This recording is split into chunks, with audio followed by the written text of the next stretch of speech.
সম্মানিত নগরবাসীর নিকট আমার অনুরোধ, শহীদ মিনারে কেউ কোনো ধরনের ধারালো বস্তু বা দাহ্য পদার্থ বা বিস্ফোরক দ্রব্য নিয়ে আসার চেষ্টা করবেন না।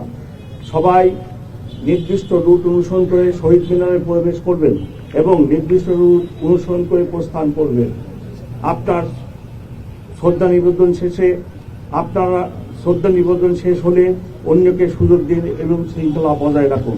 প্রিয় উপস্থিতি, নিরাপত্তা ও শৃঙ্খলার স্বার্থে সন্ধ্যার পর থেকে ঢাকা বিশ্ববিদ্যালয় এলাকায় প্রবেশ পথে কিছু ডাইভারশন চালু থাকবে। ঢাকা বিশ্ববিদ্যালয় এলাকায় বসবাসকারী শিক্ষক, ছাত্র, কর্মকর্তা ও কর্মচারীগণ সেসব ট্রাফিক নির্দেশনা অনুসরণ করে আমাদের সহযোগিতা করবে। 15,000 পুলিশ সদস্য, পুলিশ অফিসার নিয়োজিত থাকবে। আমি আশা করি এখানে প্রতি বছরই আমাদের এটা হয়। সো আমাদের একটা রুটিন প্রোগ্রাম এটা, এবং জনসাধারণ অত্যন্ত ধৈর্য সহকারে ঢাকাবাসী আসেন এবং পরের দিন দুপুর পর্যন্ত ওনারা সময় অর্পণ করেন।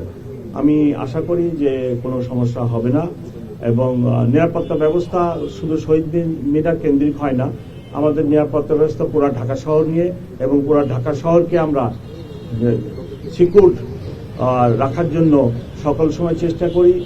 এখনো সেই চেষ্টা করে যাব। আপনাদের সহযোগিতা একান্ত কাম্য।